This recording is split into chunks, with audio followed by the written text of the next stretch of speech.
Here's a brief one from my past. I was 24 and kicked out of my house due to a rocky relationship between me and my stepmother. I was literally in a midlife crisis with no pot to piss in. This is hard for me to come out to say, but in the sex business, the only difference between rape is the money. There were times when it led me to depression. I had a bunch of $100 bills in my hand and booze on the other. I drank like a fish to numb the pain. And this is sickening to say, but I was coached by this business and I was booked for parties, with the reality that there was a price tag, not one but many on my body. There was harsh sex by a bunch of people who wanted the sickest fetishes. Then again, I was a young guy going through a rough time. Occasionally, the rougher and violent the sick fetishes got sort of took my mind off the pain, because the more violent it became, it made me think maybe I deserve this. Until one night at a hotel boutique party, justice had to be played in. I had a terrifying experience with a client. The client was becoming abusive towards me along with intimidation, pressuring me after I've said no, but the intimidation escalated by me fearing what will happen next after I've said no. So on the very last encounter, a client wanted me to perform an open sex act that involved slightly cutting her thighs, which was completely stomach churning. I didn't care about the money at that point. So at that very moment when I denied her request, she gave me a repulsive look and began slitting one of her wrists and making these weird moaning sounds while actually trying to slurp it. I continued to drink my cocktail and lit up a joint while shaking my head. The strange client went into the bathroom and began screaming her lungs out, then begins running the water. I began to become paranoid and wanted to leave the scene, but I stayed in case she changed her mind. Within 10 minutes, there was no sign of her, and I started to feel drowsy, strangely passing out.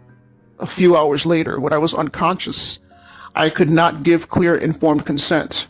I'm not sure what ended up happening, but I woke up completely sore and full of bruises, and my private area feeling sore. I wasn't sure if I was sexually assaulted, but I was completely nude once again. Clearly, it had to be her who spiked my drink because no one else was in the room. While slowly waking up from the floor, I felt completely mortified, wanting to scratch my skin out. I emailed the organizers of this party and infuriated me because they were completely careless and made it clear that they did not want to get involved and that those type of things happen all the time. But awkwardly, they wanted to meet me to discuss a few things, which I found odd. Prior to this, I heard something about them wanting to give me a promotion. One thing I gotta tell you, the demographics who work at these boutique hotels, where most of the sick sex parties take place, are usually evenly split, but not in a good way. Race definitely played a big part, but because I am Caucasian and 6'2" with a muscular physique and spoke well, they figured they'd put me in reservations for a desk or something visual. Supposedly if I weren't the race I was and did not look a certain way, I'd be in charge of housekeeping with a lower salary. But not to throw you off track, the offering had me thinking, was it a peace offering? Was it a strange way of apologizing because I complained about a client of mine? Even though I was pretty much ready to say yes, I also thought to myself, I would make way less than I did as a sex worker. But this business was sure corrupt. They all had a preference as to who should get paid more based on their looks. So one night at 10 p.m., I decided to meet up with the organizers at a spot where it was surrounded by a bunch of warehouses. There were barely any lights outside and it was pretty hard for me to see in the dark, making it more chilling for me, but I was also extremely eager to see what promotion they had open for me. And as I arrived at my destination, I realized they were both standing oddly in front of the warehouse. They looked like walking corpses. I exited my vehicle, chugging down the last few drops of my Red Bull, feeling my nerves twitch from the caffeine. I finally approached them and asked, "What gives?" They briefly told me that the rumors are true, under one condition, so I tilted my head in anticipation. They both ordered me to go downstairs into a dark room. I slowly glided into the room, feeling a gulp in my throat. Something felt off. So I opened up what looked like a wooden trunk. There was a belt and a note. I couldn't figure out what was going on, but I turned around and saw the two organizers were both standing still with blank stares. I asked with a feared look, "What was this about?" One of them replied back with, "Open the note." So I proceeded to do so. And the note said Blackout Challenge. I chuckled because I knew this couldn't be serious. Before I go any further, the Blackout Challenge is basically when you take a belt and choke yourself with it until you pass out on your two valuable veins around your neck, cutting off oxygen to the brain. The organizers continued to stare at me blankly. I got frustrated and said, "That's it, I'm not doing this. What kind of sick game is this?" The organizers said it was the rule in order to get promoted. But this time I snapped and raised my voice and said, "Fuck it, I don't care for a promotion." But they both opened up the side of their vest and it looked like they were carrying firearms. This was a life or death experience, or maybe death on top of death. Because who knows? Who knows if I would make it out alive from the Blackout Challenge? What was I going to do? I began to tell them I needed a few minutes to relax in order to do the Blackout Challenge. As time flew by, I could tell they were getting impatient through their sighs. But they were creeping me out with their smiles and smirks, until they started walking towards my direction saying, "Tick-tock, tick-tock, let's go."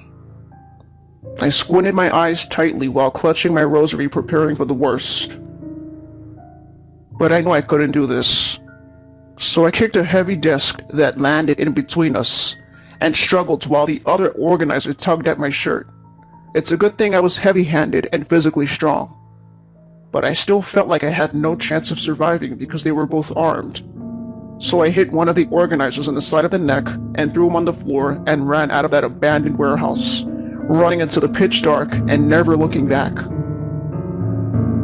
An hour later, after losing my car and having to take a lift home, I came home to my house being trashed, and my sketch pad thrown on the floor. I opened up my sketch pad and found a disturbing drawing of a female being choked. There was a saying near it that said, "You made a pact with us." I turned the page and saw the words "denying equals to death." I thought to myself, wow. All it took was seeing a can of beans and a can of cream corn on my cupboard that desperately caused me to get into this dirty business. I was looked at as an object. My soul was snatched. I'm sexually open and had an itch one day to attend a swinger party ran by this couple who seemed pretty nice and welcoming in Birmingham. I got off on fetishization of humiliating women and men and hurting them, in other words, sexually sadistic. I've seen much older men who bring these incredibly attractive women who turn out to be escorts, because they obviously won't let them in if they turn up as single women. In this lifestyle, I noticed that it is pretty hard to balance the emotions and physical boundaries. Couples may forget to lose their touch of emotions they had because of new ways of having sex. I feel like many couples who experience trauma in their relationships were here for the benefits. Therefore, it was cohesive to the dynamics of sex. But also, when you are sexually open, many couples claim to be chill with anything. But it gets out of control and oversteps boundaries. So at this event in Birmingham, I was in a large orgy pile. I was across from the wife while she did her thing, and I was under her husband. It seemed like they were both trying to enjoy themselves, but they kept locking eyes together from 6 feet away. It was strange that he actually was being gentle and wanted for me to be the dominating one, while he softly caressed my body and smiled. But in this pile of sex, there was nothing but the smell of sweat and seminal odors. Moans that echoed through a large room with flashing lights, almost like a rave. The vocalizations of moans, gasps, and sighs were just altering in pitch and intensity on different levels of arousal, and also creating complexity and passionate soundscape. But as I looked across, I noticed the wife was giving me hard looks. I wasn't sure why she stared at me with animosity, and she could barely concentrate with her current partner. It looked like she was signaling a code to her husband while he stared back at her, and his sweat dripped all over me. He then looked at me with a piercing stare, to later hostile, and his eyes went super wide. He began choking me super hard. I struggled kicking and fighting while the moans in the room got louder and louder, and the skin-to-skin friction steamed up the whole room while making me struggle for oxygen. At that moment, as I was slowly passing out, All I saw was the intense blinking lights for a few minutes. Then I was out cold. A few hours later, I wasn't sure what time it was, but I was slowly waking up totally nude, and everyone and everything vanished. I got up fast and got dressed. I couldn't believe that the room looked spick and span. No clothes, no puke, no stains on the carpet of the huge room. I called a lift as soon as possible. As I fidgeted in a rush while going through my purse during the lift ride, I realized my state ID was gone. I felt bummed but carried on. After getting home in 30 minutes, first thing I did was hop into the shower and wash all the sweat off, and God knows what else got on me. I heard something fall and shatter while in the shower. It startled me, so I wrapped up quickly in the shower, not drying myself completely. And making my way downstairs, I couldn't believe what I saw. I saw the back of a woman with long brown hair and a red satin dress walking super slowly. For some reason, I was too freaked out to yell out, "Excuse me," because my nerves were shot. Without saying a word, and its presence just being there, I knew I was already in a threatening situation. My teeth began shattering because the vibe felt eerie, yet oppressive. I smacked my hand on my lips in shock, and I guess the smack came to the woman's attention because her body stopped. 5 seconds later, she continued to walk and aggressively opened up my front door. I looked through my Ringer app and was freaked out. It was the same woman from the swinger party, the wife of a guy I swinged with. I noticed she stood in front of my house for a good 5 minutes, ripping her hair out and grunting. And it looked like she was trying to smash my windows too. I prayed for this woman to leave, but I gave it time. As she finished smashing my windows, she stood still in a stance, rocking her body back and forth, and in a deliberate, exaggerated inward roll of the eyes that intended to convey a sense of threat, perceived as a threat, and even menacing. The hairs on the back of my neck stood up, but I was also confused.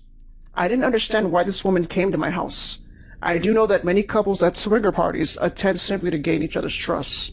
Yet it was ironic because to me it felt more like an open gate to be cheating on your spouse. All I remember the hate in her eyes when her husband was under me. But she looked deeper into my Ringer camera and did a throat slash gesture while smiling. She ended up going back to her car. I was super relieved. Then I went back into my living room. I came across a note that was stuck to my refrigerator. I opened it up and actually saw a photo of the same lady with her husband. And the back of the picture read, "He dominates, not you." This was obviously a very jealous and psychotic woman.